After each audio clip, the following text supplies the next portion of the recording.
Bonjour, bonsoir à toute la jeunesse africaine, où que vous soyez dans les quatre coins du monde, de Bamako à La Havane, de Johannesburg à Ottawa. Recevez ici l'expression de nos salutations les plus fraternelles. Camarade Kalafo du MPR France CFA depuis Australie. La vidéo d'aujourd'hui concerne la République démocratique du Congo. Aujourd'hui, avec l'assassinat de l'ambassadeur italien, toutes les phares médiatiques à travers le monde sont braqués sur le Congo. Je veux bien dire la République démocratique du Congo. Pour comprendre aujourd'hui ce qui se passe au Congo, il faut l'analyser sous différents angles. L'angle économique, l'angle géographique et l'angle politique. La République démocratique du Congo n'est pas n'importe quel pays en Afrique. C'est un pays vaste, le second pays le plus vaste en Afrique après l'Algérie. La RDC va au-delà de 2 millions de km². C'est aussi une population dense, avec plus de 100 millions d'habitants.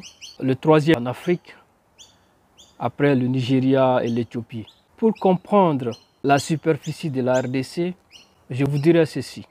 La RDC peut contenir la France, l'Espagne, la Norvège, l'Allemagne, la Suisse. Et il y aura toujours de la place. C'est pour vous dire que ce pays, c'est un très grand pays. Quand on regarde aussi côté géologique, le sous-sol de la RDC représente un scandale géologique. Ce pays concentre pratiquement toutes les ressources minières. Le diamant, le cobalt, le coltan, lithium, cuivre, vous nommez le reste. La banque américaine JP Morgan avait fait un rapport et évaluait les réserves à plus de 24 trillions de dollars américains. C'est juste pour vous donner une petite idée comment ce pays est riche. La RDC, c'est aussi les chutes d'Inga. Et avec la maîtrise d'eau, d'ouvrage d'un barrage hydroélectrique, les chutes d'Inga pourront servir toute l'Afrique en électricité. Je dis bien toute l'Afrique en électricité. Donc la RDC, ce n'est pas n'importe quel pays au cœur du développement africain. La crise qui secoue l'Est du Congo, les conflits infinissables, prennent leurs origines de longue date. Donc pour comprendre un peu la crise congolaise, nous allons essayer de parcourir très rapidement l'histoire congolaise, l'histoire de la RDC.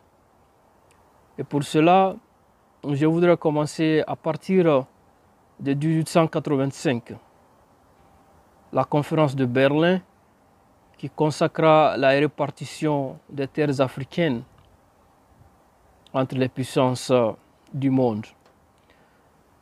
C'est ainsi que le roi belge, Léopold II, aura le Congo, la République démocratique du Congo, comme propriété privée. Écoutez bien, comme propriété privée. Comme quelque part, tu as un terrain, tu construis une villa, c'est pour toi. Donc, toute la terre de la RDC, avec les ressources, avec tout ce qui constitue comme être vivant et ressources, appartenait à Léopold II, le roi belge. Il en faisait ce qu'il voulait. L'exploitation des ressources par la force et toutes sortes d'atrocités à la population. Ça a duré de 1885 jusqu'à 1908. Donc à partir de 1908, il va y avoir beaucoup d'opposition à ce que le Congo Free State, c'est le nom qu'il avait donné, Congo Free State, Congo pays libre, Donc ça continue d'être la propriété privée de Léopold II. C'est ainsi, avec la pression des États-Unis et d'autres pays, le Congo belge naîtra. Ça sera mis à la disposition du gouvernement belge. Donc, cette nouvelle formule Congo belge va continuer va commencer en 1908 jusqu'en 1960, lors de l'avènement de l'indépendance le 30 juin 1960 par le grand panafricaniste Patrice Lumumba. Les premières sécessions congolaises commencent déjà au mois de juillet, juste quelques jours après la prise de l'indépendance, et ça commence par Moïse Tshombe dans les provinces du Katanga et aussi le sud du Kasaï. Cette sécession naîtra le 11 juillet 1960 et continuera jusqu'en janvier 1963. Donc par la suite, Mobutu Sese Seko, qui était le chef d'état-major général de l'armée, désigné par Patrice Lumumba. Patrice sera trahi bien évidemment par Mobutu. Patrice sera livré aux forces belges et il sera assassiné en 1961. Et Mobutu, par la suite, prendra le pouvoir. Il prendra le pouvoir en 1965. Mobutu aura bénéficié de l'aide, pas seulement sur le plan stratégique et militaire, mais il aura reçu du cash, beaucoup de cash provenant des États-Unis et de la Belgique pour renverser le régime en place. Mobutu régnera sur le Congo d'une main de fer de 1965 jusqu'à 1997, quand il fut chassé du pouvoir. Donc, nous le disons tout le temps dans nos conférences, dans nos échanges, que le leadership est très important pour l'organisation, le développement d'un pays. Sans leadership, il n'y a pas de développement. La RDC aura, tout le long de son parcours, depuis 1960, après Patrice Lumumba, connu un leadership qui n'en était pas un. Des leaders corrompus jusqu'à la moelle épinière. Des leaders qui ne se sont jamais souciés réellement du développement de leur pays, de la RDC. Et RDC, au soir de son indépendance, je veux parler du 30 juin 1960, était le second pays le plus industrialisé en Afrique, après l'Afrique du Sud.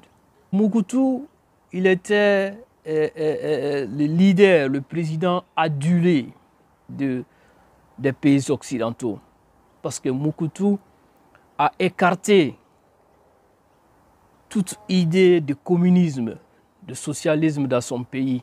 Et c'était le moment de la guerre froide, the Cold War. Donc Mobutu aura bénéficié de toutes sortes d'aides des pays développés, des pays occidentaux, pour continuer avec cette lignée. Et même, il a été aidé d'influencer d'autres pays sur le continent contre le communisme, le socialisme. Donc Mobutu, avec Mobutu, c'était la corruption, c'était le népotisme. Le mal zaïrois, c'était connu de tous, c'était la corruption, la kleptocratie.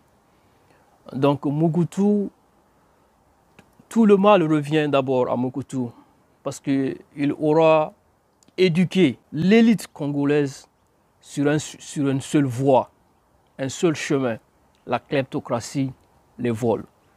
Mobutu aurait détourné pendant son long règne 4 à 5 milliards de dollars américains. 4 à 5 milliards de dollars américains. Après sa chute et sa mort, les investigations ont continué et tenez-vous bien, seulement 6,5 millions ont pu être dénichés auprès de la banque suisse. On se demande toujours où est l'argent. Donc, ça c'était une parenthèse par rapport à Mobutu. Donc, revenons toujours au conflit. Maintenant, je vais aborder un peu la question du conflit. Avant de clôturer la parenthèse de Mobutu, je voudrais juste dire que dans les années, vers la fin des années 80, commençant 90, avec la chute du mur de Berlin et avec l'explosion de l'Union soviétique, il n'y a plus de guerre froide. La guerre froide finit et les Occidentaux n'ont plus besoin de Mobutu. Les Occidentaux n'ont plus besoin de Mobutu. Donc c'est en ce moment maintenant que le vent de la démocratie commence à souffler un peu partout. Et donc des réformes seront demandées à Mobutu. Mobutu avait deux stratégies avec ses opposants. Soit il les amadouait, leur donnait de l'argent, beaucoup d'argent, les transformait en amis, ou il les tuait, il les mettait en prison, ou il les tuait, et c'est tout. Donc, de bout à bout arrivera en 1994 le génocide rwandais, un génocide très meurtrier, plus d'1 million de morts, une guerre fratricide, une guerre civile entre les Hutus et les Tutsis. Et à la fin de la guerre, c'est le triomphe des Tutsis. Et les Hutus vont traverser la frontière et vont s'installer au Congo, former une base arrière pour se préparer et éventuellement attaquer le Rwanda. Donc, dans ce chemin, ils vont s'attaquer aux Tutsis congolais, Et par la suite, quand Laurent Désiré Kabila décide de prendre le pouvoir, de prendre le contrôle de la RDC, il sera aidé par l'armée rwandaise qui vient d'abord pour chasser les Hutus de l'autre côté de la frontière, et il sera aidé aussi par l'armée ougandaise. Donc c'est l'union avec l'armée ougandaise, l'armée rwandaise, que Laurent Désiré Kabila, le père de Joseph Kabila, arrivera à chasser du pouvoir Mobutu. Mobutu quittera le Zaïre et finira ses jours au Maroc. Donc, la crise, le génocide rwandais a joué un rôle très très déterminant au commencement du conflit, de la première guerre civile dans le pays et la seconde guerre. Donc, Laurent Désiré par la suite aura peur et demandera les forces étrangères, je vais bien parler ougandaises et rwandaises, de rentrer chez eux. Ils ne seront pas contents, ils se sentent trahis et qui sont déjà habitués à la corruption, à l'exploitation des ressources minières, que ce soit le cobalt, le coltan ou tout autre, le diamant. Donc, entre parenthèses, la République démocratique du Congo est le deuxième producteur du diamant dans le monde et une quantité considérable de cette production est faite de façon artisanale, donc dans les zones contrôlées par des milices.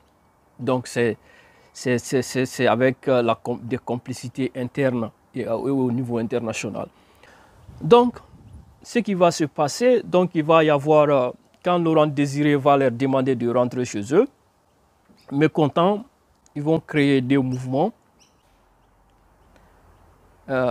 Les Tutsis vont créer le Rassemblement congolais pour la démocratie et une milice sera formée aussi par les troupes ougandaises qui sera appelée les MLC, les Mouvements de libération du Congo, MLC qui était dont le dirigeant est Jean-Pierre Bemba.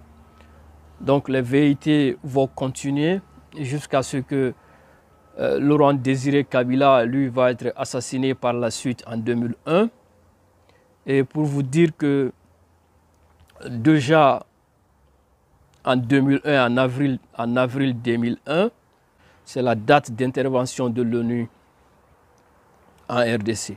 Depuis 2001, l'ONU est présente en RDC, la MONUSCO.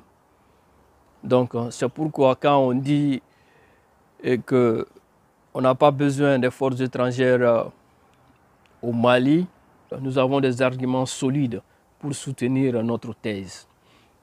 Donc la MONUSCO elle est présente depuis 2001 et le conflit continue toujours. La MONUSCO est là-bas avec plus de 18 000 soldats.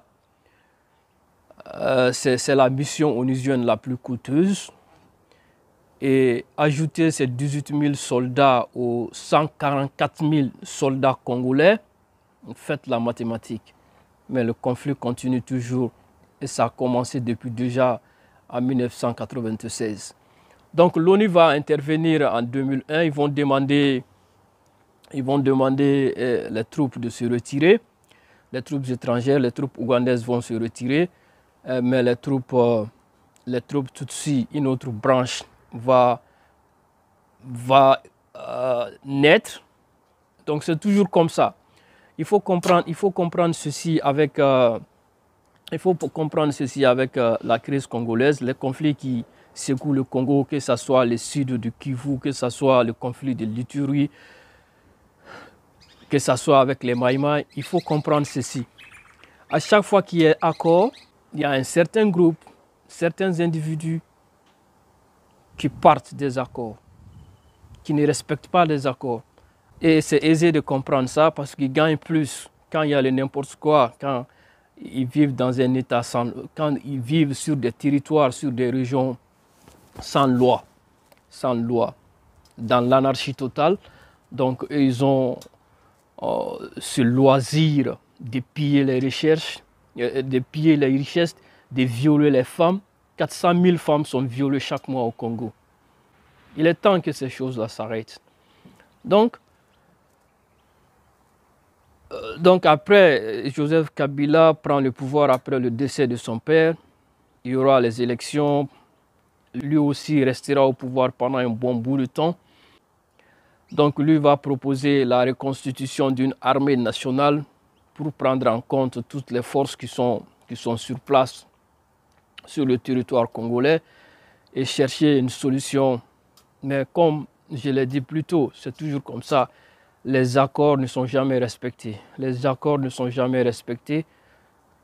Des rebelles sortent tout le temps des accords et forment leurs milices et continuent avec le pillage. C'est dans ces fléaux maintenant que le Congo est installé, des années et des années. La crise qui secoue le Congo avec le nombre de victimes, plus de 5 millions de morts. Aujourd'hui, même le LRA est là-bas.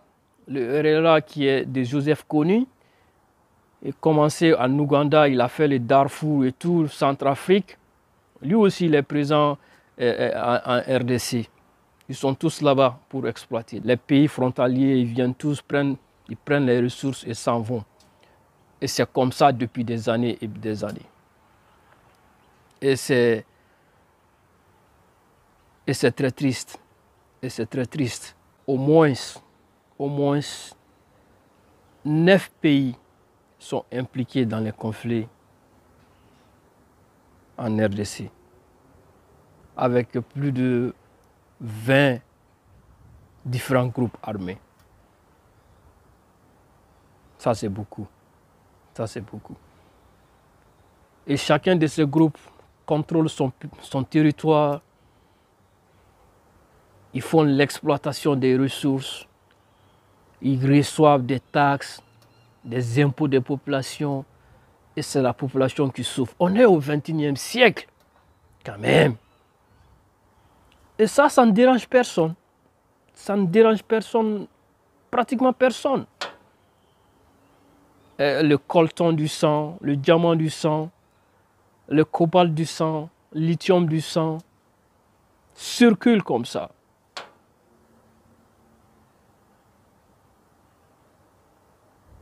Circulent entre les grandes firmes internationales.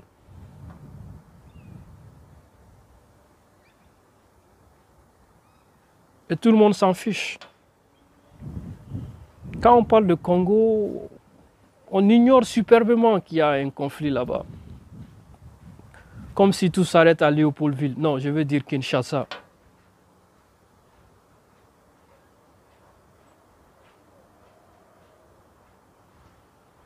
C'est triste.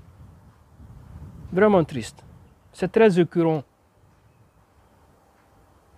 Et même en dehors de ces zones de conflit, les contrats miniers qui sont signés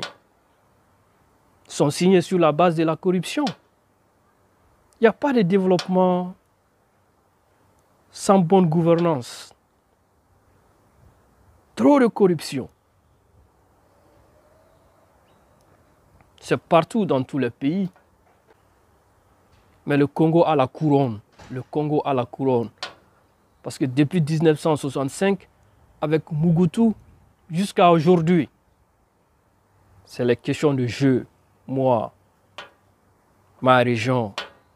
Et voilà le résultat. Ça fait pleurer.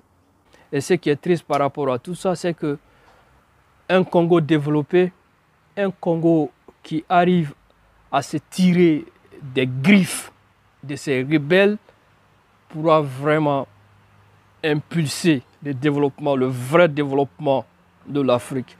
Déjà avec le barrage d'Inca, je le disais plus tôt, avec ce barrage, c'est l'électrification de toute l'Afrique qui est en jeu. Donc c'est très important, c'est crucial. Et puis aussi, quand tu regardes la densité de la forêt du Congo, c'est la deuxième forêt la plus dense après l'Amazonie au Brésil. Donc c'est pour vous dire que cette terre, ce sol, il est béni. Il pleut tout le temps. Il pleut tout le temps au Congo. N'importe quelle culture, toute graine que tu mets dedans dans ce sol, ça produit de la merveille. Mais où en sommes-nous? Où en sommes-nous? Les Congolais sont parmi les plus pauvres au monde. Le niveau de pauvreté, c'est terrible. La faute à quoi? Manque de leadership, la corruption, l'inflation due à des mauvaises politiques monétaires, l'absence de vision macroéconomique. Les ressources congolaises partent comme ça, dans le désordre. Dans le désordre. Les rebelles se font de l'argent. Les traîtres internationaux tapis dans l'ombre, amassent des milliards et des milliards. L'absence de leadership est un vrai problème en matière de développement. Et c'est pourquoi nous nous battons tous les jours pour que l'Afrique ait des leaders, des dirigeants visionnaires, des gens qui se soucient de leur peuple, des gens qui se soucient du bien-être de chaque citoyen.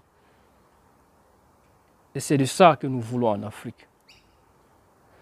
Regardez le nouveau président, Étienne Tshisekedi. Étienne Tshisekedi a été investi le 24 janvier 2019. Aujourd'hui, on est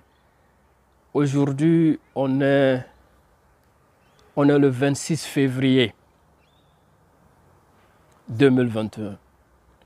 Pendant tout ce temps,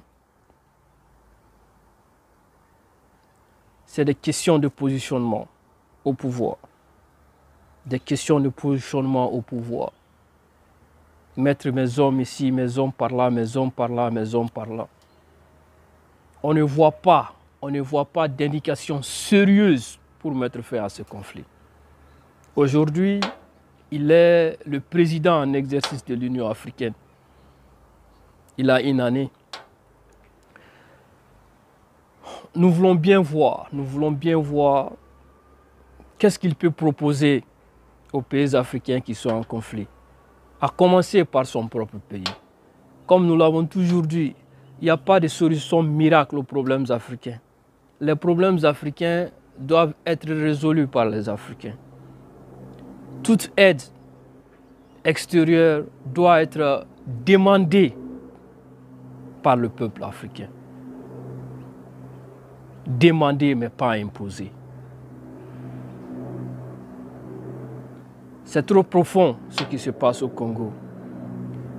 C'est très très profond. L'absence de leadership a fait de ce grand pays en superficie avec un scandale géologique. C'est un scandale géologique qui est présent au Congo. Mais les gens n'ont rien. Les gens n'ont rien. La pauvreté, la misère, l'éducation. C'est triste. C'est vraiment triste.